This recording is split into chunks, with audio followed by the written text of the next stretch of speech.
Good morning, good day, good night, good everything. Rhetorical Arts here. Personal trainer for your creative mind. And today, I want to take some time to talk a little bit further about the ego. Now, this is going to be, I think, a series that I'm going to do. It's going to be probably like 3 to 5 parts, I imagine. Just talking about channeling the ego in your art and your life. Channeling the ego in your art and your life. Channeling where your energy goes in your art and your life.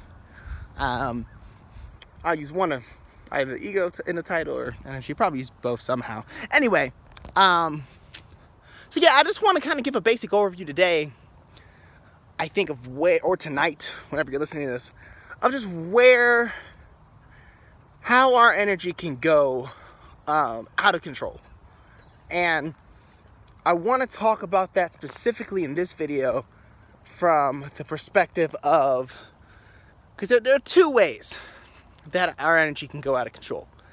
And the first is when our energy goes excessively, and it's being excessively put into what others are doing, and how that happens. The second way is when our energy gets put too deeply into ourselves, and how that happens. So those are the kind of 2 ways. I think in this video, I really want to talk more so about how our energy can go too excessively towards others, and then maybe the next one I'll talk about how it goes inside of us in excess. So yeah, it's interesting because as you can look at this happening in a couple different ways. The first being when our energy goes so deeply into what others are doing and what they're thinking and like what's happening in their lives. This is when we are so focused about, other people's thoughts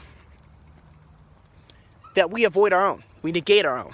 We don't even have the energy to put into our own thoughts because all of our energy and attention are going into somebody else's. Now, this could be someone that you know. This could be someone that you've seen on a TV show or somewhere, on social media, or someone that a person, a friend of a friend, whoever it is, or whomever they are, however many people of those group that there are that are considered that. When you put your energy towards others to that point, yeah, you don't have the energy for yourself. It's plain and simple. Maybe there are some things that you want to do right now that require certain energy that you got to really kind of step out and go for. But you don't have that energy because you're putting so much of it into others. You're putting so much of it into what others are doing. Maybe it's the others that are doing the same thing that you actually want to do. But all your energy and all your time and all your attention are going into what they're doing with that thing that you want to do instead of you doing that thing that you want to do. So I think this is just kind of an example that you kind of see happening. Another example, or another kind of way of seeing this phenomenon happen, I think in art, in life, and wherever you are, is, we put our energy into the opposite of what we want to do or what we want to think about, And so maybe your energy is going so much into how other people are failing into things that they're doing that you actually want to do, that you lose the energy to actually do that thing because you focus so deeply on how someone else is not doing that thing. You lose the energy to succeed at the steps you want to take because you're so focused at the missteps that other people are making. That's kind of what that looks like. And so yeah, I think that's one of 2 things that can happen when your energy goes deeply towards others, right? Is that you put your energy into what other people are doing to the point that you can't do it. You put your energy into what other people are thinking to the point that you can't even think for yourself and about yourself. You put your energy so deeply into, you know, how other people are succeeding or failing that you don't even get a chance to do either because you don't have the energy to. That's the first way that we put our energy into others and our energy goes into others. Another way is, I think it's a more trickier version of this. It's a more trickier method that our energy can kind of subtly go out of control and go towards others. And when I say go towards others, that doesn't have to necessarily be a person that exists. You could put a lot of your energies into characters on a TV show, you know, more so than developing your own character in your own life, or developing the character traits that you want to take to create your art in your life. So that's possible too. I say that to say that this other version, this second version of your energy going towards others, it's what happens when you focus so much on a version of yourself that is no longer there, either because it was there in the past and no longer is, or it was never in the present to begin with. But you focus on a version of yourself other than the version of you that is now, that is currently, other than the phase that you're in currently. And you focus so much on that version of yourself, whether that version of yourself is, again, was real or never was, that again, you're not able to convert that energy towards embodying, you know, who you are and taking steps towards where you want to go. So yeah, I see this in myself in a couple of different ways. I've seen this in myself in a couple of different ways. I've seen myself focus on the past version of myself that could freestyle really well, that could rap like off the top of his head, and just had like this veracity. Yeah, I've heard myself, I've caught myself in a cycle of doing that, of being like, man, like this version of myself in my early 20s was so much more creative. I'm not as creative as that version. And again, when you do that, you stop converting on what's here now and the current that you're in now, what's current now, what can give currency into now and energy into now. Yeah, you stop, you kind of like put a dam on the current, you know? You put a dam, you build a dam up on the current of you so that you know, your energy isn't able to stream through to today, or stream into today. So yeah, I've done that. And in terms of my life, not even just creating art, but just in terms of just me living, I have at times looked at the version of myself from like high school who was much skinnier, or the version of myself who had much more, you know, lean muscle.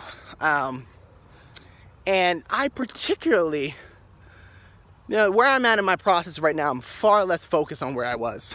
And that's just in terms of my creative process. I'm not in like a here state of creation, which I'll put a link perhaps in the description of this video to the one I do on the here state. But I'm in a there state of creation. But before, you know, when I'm 83 pounds ago in September, which was, what was that? 8 months ago, I want to say? Yeah, right, 8 months.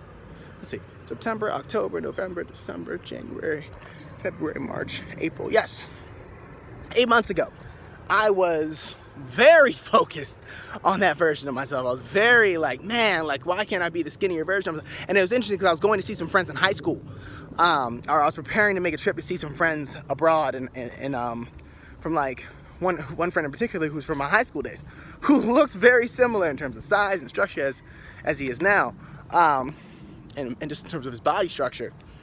And so yeah, I felt a lot of that, you know, during that time period, just being like, yeah, man, I'm just not who I was in terms of, I'm not feeling like myself. And there was a lot of reasons for that, but I think this was one of them.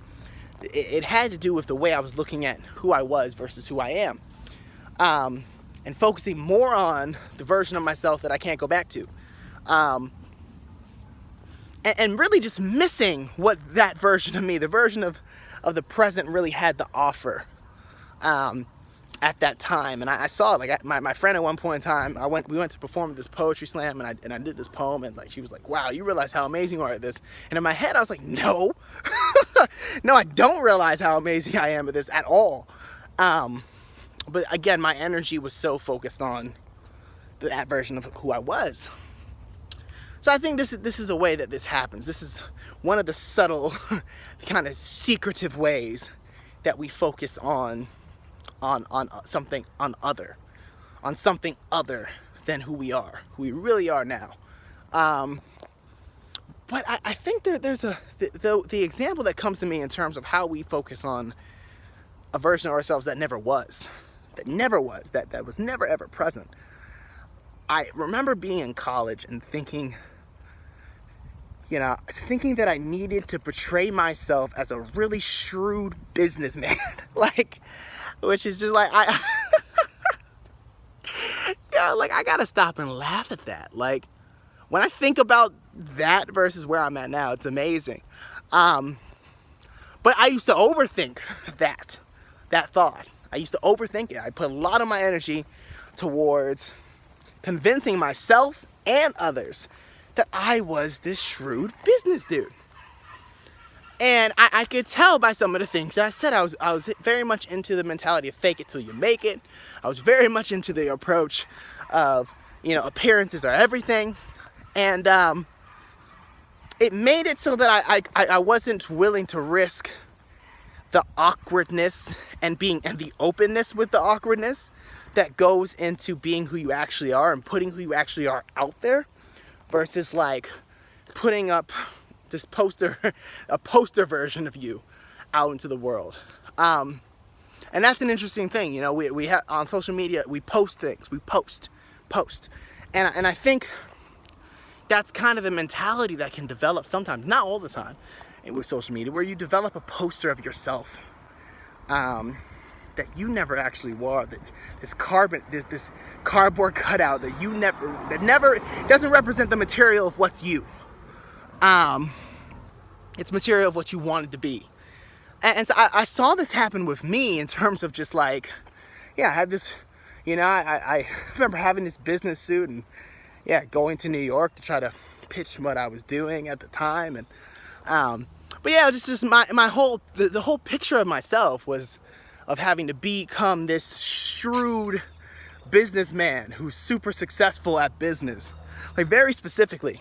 And now, and this is different from like doing something creative, like to my artist people. Like, I'm not saying don't do business. Like, as an artist, especially if you want to do that full time, you have to deal with your business side of things.